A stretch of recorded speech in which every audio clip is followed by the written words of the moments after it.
ओम नमो भगवते वासुदेवाय।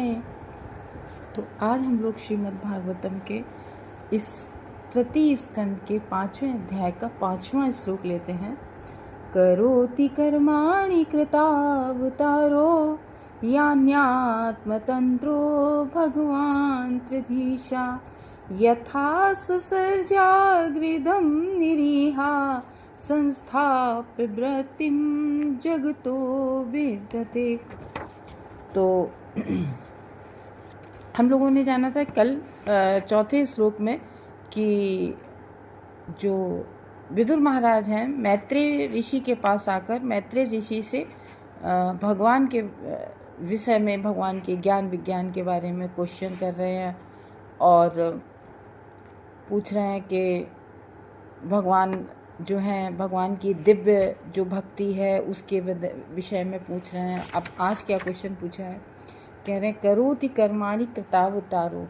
तो देखो ये विदुर जी महाभागवत हम लोग पहले ही जान पाए, और मेन वो भगवान का जो भगवान ने जो मैत्रेय ऋषि को वो जो ज्ञान दिया था श्री कृष्ण भगवान ने कि ये जाके तुम विदुर को देना, तो उस तत्व के बारे में डायरेक्टली उन्होंने नहीं पूछा। हम लोगों के जो लोक कल्याणकारी ये क्वेश्चन पूछ रहे हैं। तो कह रहे करोति कर्माणि, करोति कौन करते हैं? भगवान। क्या करते हैं? कर्माणि, दिव्य कर्म करते हैं।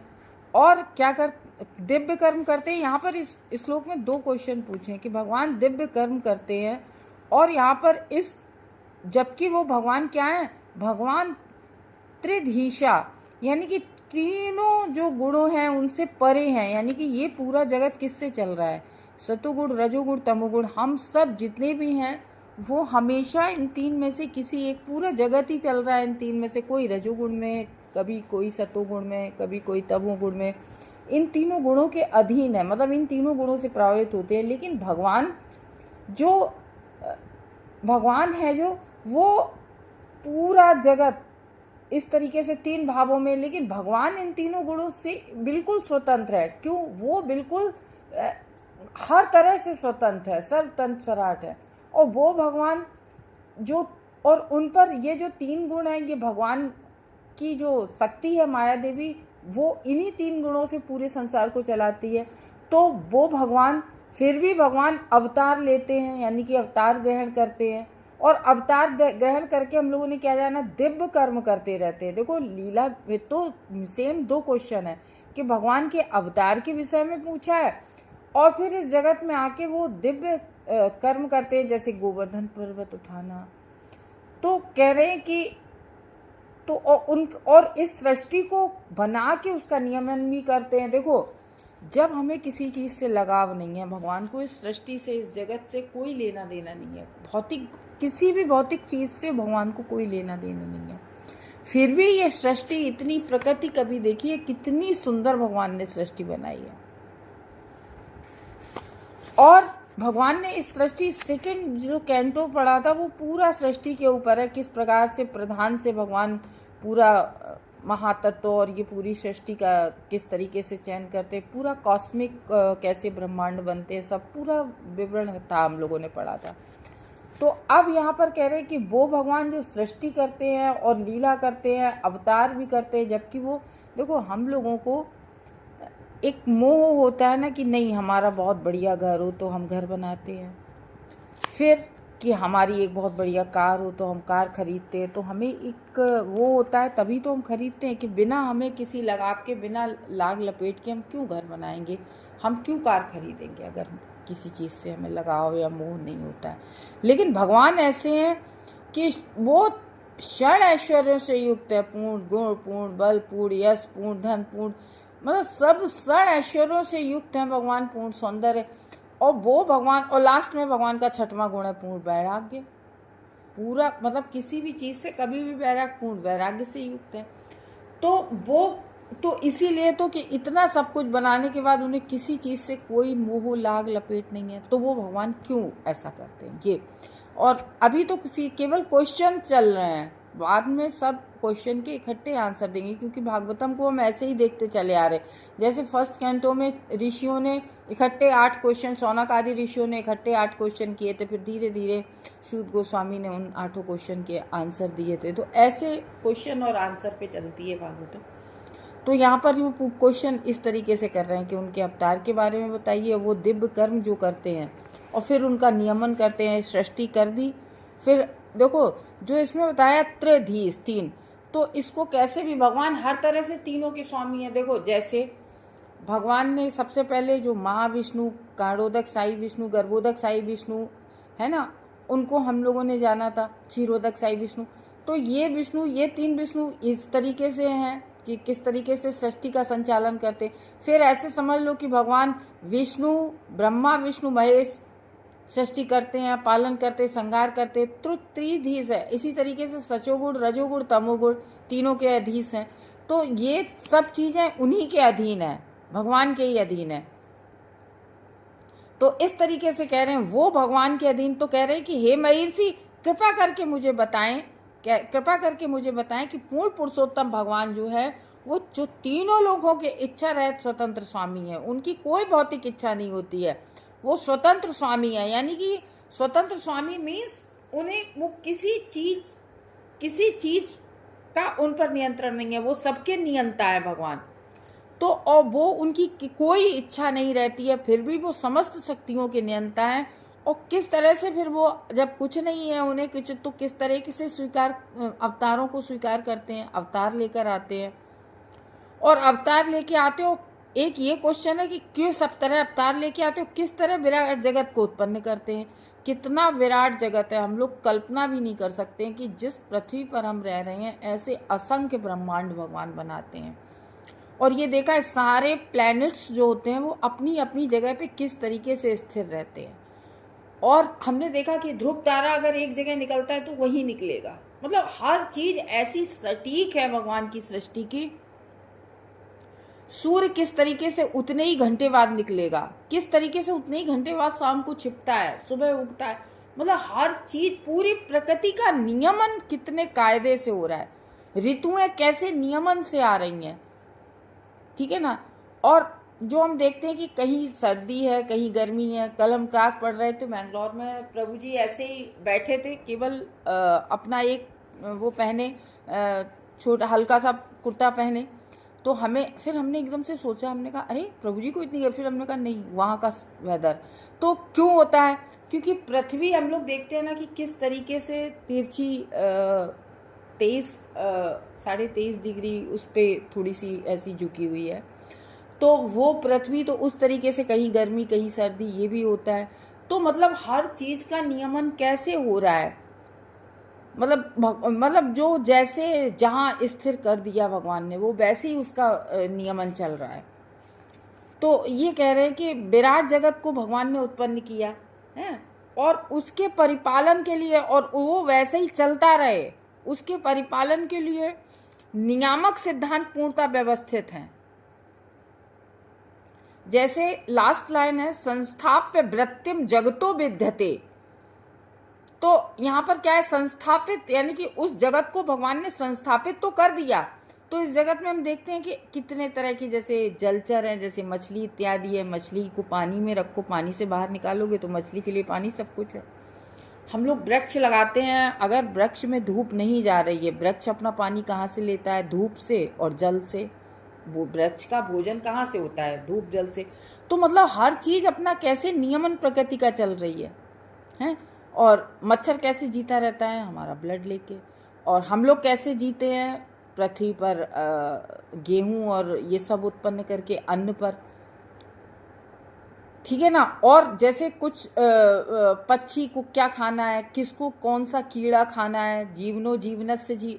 तो एक जीवन दूसरे पर किस तरीके से निर्भर है। तो इस तरीके से भगवान का जो, मतलब इसीलिए ये शब्द आया है जो वृत्ति जगतो विद्यते।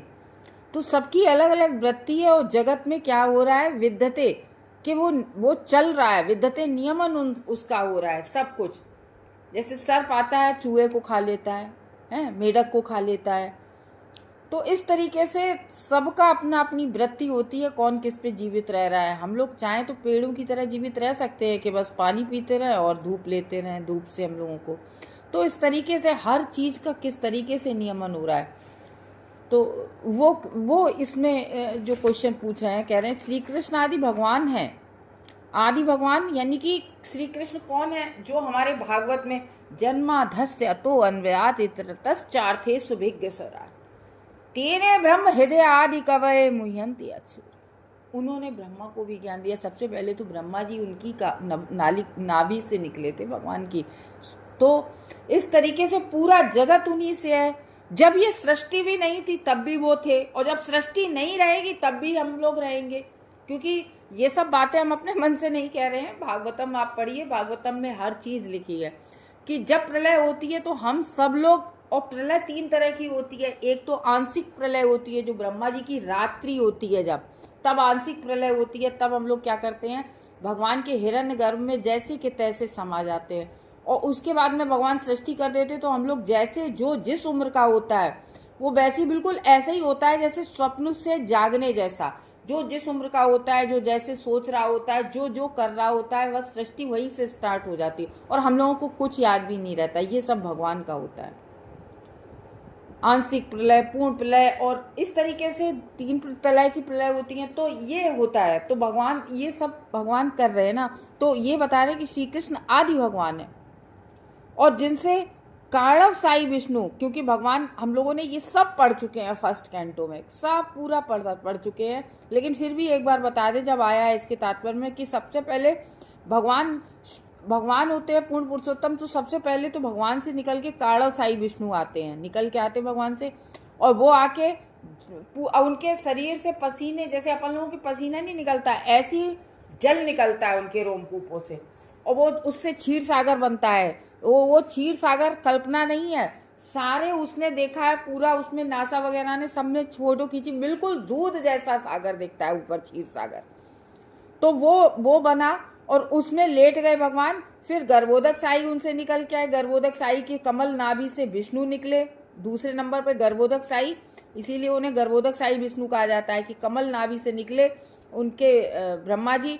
फिर क्षीरोदक साई विष्णु।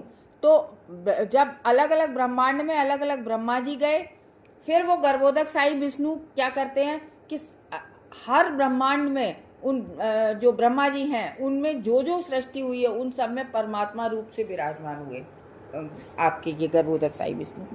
क्षीरोदक, इस तरीके से कारणव साई, गर्भोदक साई विष्णु, क्षीरोदक साई विष्णु, तीनों सृजनात्मक पुरुष अवतार भगवान ने विस्तार कर दिए। और संपूर्ण भौतिक सृष्टि भगवान की बहरंगी शक्ति के अंतर्गत 3 पुरुषों द्वारा क्रमशः 3 अवस्थाओं में संचालित होती है। तो जो त्रिदिशा आया है वो इसीलिए हम लोगों ने पहले ही बात कर ली थी अनुवाद में कि त्रिदिशा यानी कि तीनों गुणों के भी। और ये कारणव साई, गर्भोदक साई विष्णु, क्षीरोदक साई, या ऐसे समझ लो कि ब्रह्मा विष्णु महेश। तो ये पूरे विस्तार भगवान करते हैं। भगवान की बहिरंगी शक्ति, देखो भगवान की 3 शक्तियाँ होती हैं। अंतरंगा शक्ति जो आध्यात्मिक शक्ति कहलाती है, बहिरंगा शक्ति जिस ये माया देवी होती है जो पूरे संसार को चलाती है सतोगुण रजोगुण तमोगुण से। तो ये होती है बहिरंगा शक्ति के अंतर्गत 3 पुरुषों द्वारा क्रमशः तीनों अवस्थाओं में संचालित होती है। इस तरह से भौतिक पूरी प्रकृति किसके द्वारा नियंत्रित हो रही है? हो रही भगवान के द्वारा नियंत्रित पूरी भौतिक। हालांकि वो कहते नहीं है, भगवान कहते हैं ना भगवत गीता में कि ये सब मुझ में है लेकिन मैं इन सब में किसी में नहीं हूँ। है सब भगवान कर लेते हैं लेकिन भगवान को अटैचमेंट किसी से नहीं है। हम लोग अपना घर बनाते हैं और कोई हम लोगों को बिना अटैचमेंट हो तो घर कैसे बनाए, लेकिन भगवान को कोई अटैचमेंट नहीं, जबकि है सब भगवान का ही। भौतिक प्रकृति को स्वतंत्र मानना वैसा ही है जैसे कि बकरे के गल स्तनों में दूध की खोज करना। बकरे के होते हैं ना गले में गल स्तन ऐसे निकले, लेकिन उसमें दूध बकरे में तो आता नहीं है। तो भगवान स्वतंत्र हैं और इच्छा रहित हैं। भगवान की कोई इच्छा नहीं रहती है। वे भौतिक जगत की सृष्टि अपनी तुष्टि के लिए नहीं करते हैं। भगवान अपने लिए कोई भोगने के लिए भगवान इस सृष्टि नहीं करते। एक्चुअली में क्या है, भगवान मेन तो सृष्टि हम लोगों पर कृपा करके करते हैं ताकि हम लोग इस भौतिक जगत में आके भगवान की साधना करके, भगवान की पूजा करके हम लोग भगवान के बच्चे हैं, भगवान के वैकुंठ धाम जा सकें।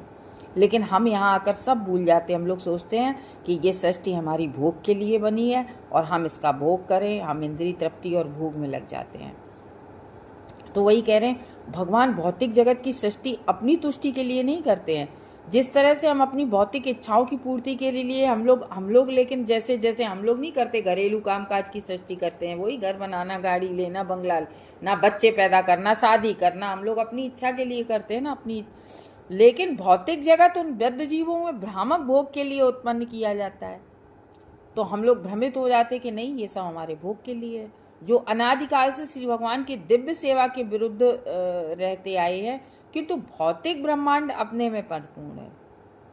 ये जो भौतिक बनाया है भगवान ने, वो पूरा जैसे पूरा तीनों जगत, भूगवसा यानी कि जैसे पाताल लोक है और ब्रह्मलोक, यहाँ पर बीच में पृथ्वी, तो भौतिक जगत के भरण पोषण का कोई अभाव नहीं रहता है। कोई भगवान के यहाँ इस पूरी भौतिक जगत पे किस चीज़ की कमी, कोई अभाव नहीं है। लेकिन अल्प ज्ञान के कारण, कम ज्ञान होने के कारण से जो हम लोग भौतिकवादी लोग हैं, हम लोग बद्ध जीव हैं, वो पृथ्वी पर जनसंख्या की दिखावटी वृद्धि होने पर विचलित। हम लोग क्या कहते हैं, कमी कोई नहीं है, और हम लोग क्या कहते हैं, दिखावटी वृद्धि, यानी कि जनसंख्या कह रहे, जनसंख्या बढ़ रही है इतनी, ये हो रहा है, जीव बढ़ रहे हैं। किंतु जब पृथ्वी पर कोई जीव आता है, कोई भी जीव, इसमें हम लोग जैसे हमारे घर में अगर हम लोग कहते हैं कि इसका पालन पोषण हम कर रहे हैं, नहीं, हर चीज़ की व्यवस्था भगवान करते हैं। तो वही कहते हैं कि जब भी पृथ्वी पर कोई भी जीव आता है, भगवान तुरंत उसके जीवन निर्वाह की व्यवस्था करते हैं। एक बहुत अच्छी बात आई इसी लाइन पे, यहीं रुकते हम लोग, आगे बढ़ते, कि एक प्रभु जी थे, उनकी वाइफ एक्सपायर हो गई थी। तो वो कह रहे अब भक्ति में थोड़ी कमी आ जाएगी। वो पूरे दिन माला जप और भागवतम करते रहते थे। तो वो बोले अब भक्ति में अब थोड़ी कमी आ जाएगी, ये मेरा छोटा सा बच्चा है, हमारा जो 6-7 महीने का बच्चा है, अब हम इसको छोड़ के इसका पूरा भार मेरे ऊपर आ गया, ऐसे छोड़ रहे, ऐसे सोच रहे थे।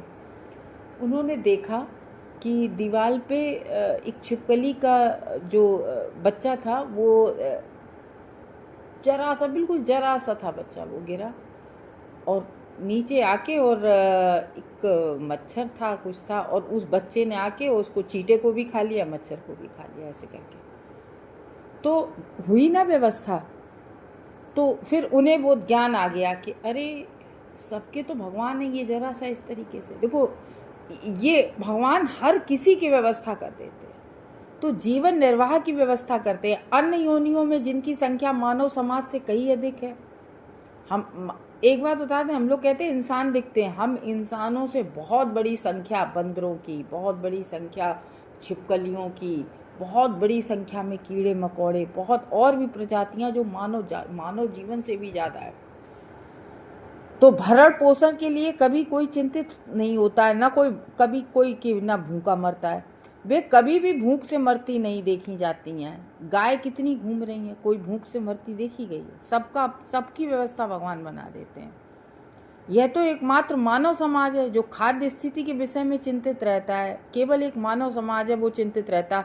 कैसे कि आज अपने लिए चिंतित है तो है, अपने परिवार के लिए, उसके बाद में कल को हम बच्चों के लिए इतने करोड़ किए जाएं तो हमारे बच्चों का जीवन सही से बना रहेगा। ये हम लोग भौतिक जगत में बहुत सुनते हैं, हम इतना कर दें तो हमारे बच्चे, और चाहे खुद का भी ना कर ख्याल इतना रखें, लेकिन बच्चों की पूर्ण व्यवस्था बना के जाने की सोचते हैं।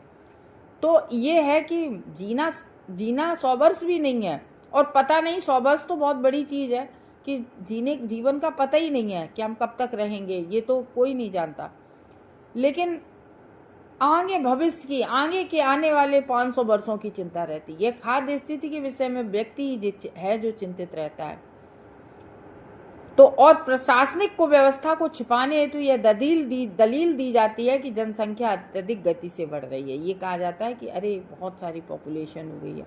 तो यदि संसार में कोई चीज़ का, हम लोग कहते हैं इसका अभाव उसका अभाव, लेकिन जी नहीं, संसार में अगर अभाव है तो केवल और केवल इस चेतना का अभाव है, कृष्ण भावनामृत का अभाव है। लेकिन भगवत कृपा के अभाव से किसी वस्तु का नहीं। भगवत कृपा से इस जगत में किस अभाव, क्योंकि भगवान की कृपा है, किसी चीज़ का अभाव नहीं है। अभाव है तो केवल ईश चेतना। हम लोग इतने गवर्नमेंट इतना सब कुछ शांति के लिए, इसके लिए, उसके लिए, मतलब इतनी योजनाएं चला रहा है, इतना सब कुछ कर रहा है, तो क्या शांति हो रही है? और हम तो ये देखते हैं कि अब तो युद्ध हो रहे हैं, छोटे छोटे से युद्ध, हर देश, इस देश में, उस देश में, यूक्रेन का, रूस का, इधर, मतलब युद्ध ही युद्ध चल रहे हैं। किसके लिए, किस वजह से? क्योंकि इस चेतना का अभाव। अगर यही इस चलो हम पूरे संसार में ये इस चेतना ये अलग नहीं जगा सकते हैं, सबसे पहले हम अपने घर से तो स्टार्ट कर सकते हैं, अपने परिवार में तो स्टार्ट कर सकते हैं। तो इस तरीके से आज हम देखते हैं कि जगत को तो छोड़ो, संसार दुनिया को तो छोड़ो, घरों में इतना संघर्ष हो रहा है, बहुत जल्दी शादी होती है, प्रेम विवाह होते हैं, डिवोर्स होने लगते हैं। तो ये किसका अभाव है? इस चेतना का अभाव है। तो इस तरीके से अगर हम लोग अपना भी जीवन बहुत अच्छा चलाना चाहते हैं, बहुत सब कुछ, तो हमें सबसे पहले आप खुद देखेंगे, आप केवल मेरे कहने से नहीं, आप केवल एक हमें फेल करने के लिए ही आप केवल 1 महीने भगवान का नाम जप और भागवतम या भगवत गीता सुन के देखिए। 1 महीने में आपकी चेतना यूं बदल जाएगी, घर के क्लेश खत्म हो जाएंगे और आपके मन में इतना शांत भाव, शांत चित्त रहने लगेगा। बहुत जो मतलब बहुत सारी चीज़ें, देखो ऐसा होता है कि हम लोग कहते हैं कि हम पे इस चीज़ की कमी है, हम पे इस चीज़ की कमियां दिखती रहती हैं। कब तक गिरती रहती? जब तक हमारी भोग की बहुत आकांक्षा रहती है। वही कमियां कम हो जाती हैं जब हम भगवत भक्ति में लग जाते हैं। ये चेतना में अपने आप परिवर्तन आने लगता है। और हम सब लोग भाग किसके लिए रहे? सुख के लिए तो भाग रहे हैं। कल के श्लोक में यही तो जाना था, हर व्यक्ति सुख के पीछे भाग रहा है, लेकिन फिर भी दुख में प्रवृत्त हो रहा है, फिर भी दुख मिल रहा है। तो इसका यही रीज़न है कि हमारे अंदर वो जो भगवान का वो हमें स्मरण, चिंतन, मनन ये करना चाहिए, क्योंकि उसी से यही हमारा स्वभाव है एक्चुअली में तो। और अनादिकाल से हम भटके हुए हैं, कहीं इस योनि में, कहीं उस योनि में। भगवान ने हमें एक बार मनुष्य जाति का जन्म लिया है कि भटके हुए हैं हम लोग। अब तो समझ जाएं तो भगवान के धाम चले जाएं। भगवान चाहते हैं हमारे बच्चे हमसे बिछड़ गए, जैसे माँ बाप से बच्चा मेले में बिछड़ जाता है ना, तो माँ बाप ढूंढते हैं, उसी तरीके से हम सब लोग ना बिछड़े हुए हैं। हम लोग भूल गए हैं अपने पिता को, जो हमारा एक्चुअली परम पिता परमेश्वर है। तो इस तरीके से हम लोग जगत में देखते हैं, हम लोग माया की वजह से हम इतने मोह में हम नहीं देख पाते हैं कि जगत में कोई किसी से प्रेम नहीं करता है, कोई भी किसी से प्रेम नहीं करता है। सब स्वार्थ से जुड़ा हुआ है, केवल भगवान हमसे प्रेम करते हैं। तो हमें अगर वो चीज़ हमें क्यों नहीं दिखती है, हम मोह में क्यों पड़े रहते हैं? क्योंकि वही बहिरंगा शक्ति, माया देवी, भ्रमित हैं हम सब लोग, इल्यूजन में जी रहे हैं हम सब लोग। और जब हम वही भक्ति करने लगते हैं तो हम लोगों को साफ साफ सब कुछ दिखने लगता है कि भगवान ही मेरे एक केवल हैं, वही मेरे मित्र हैं, वही मेरे रिश्तेदार हैं, वही मेरे सब कुछ। हरे कृष्णा भक्तों।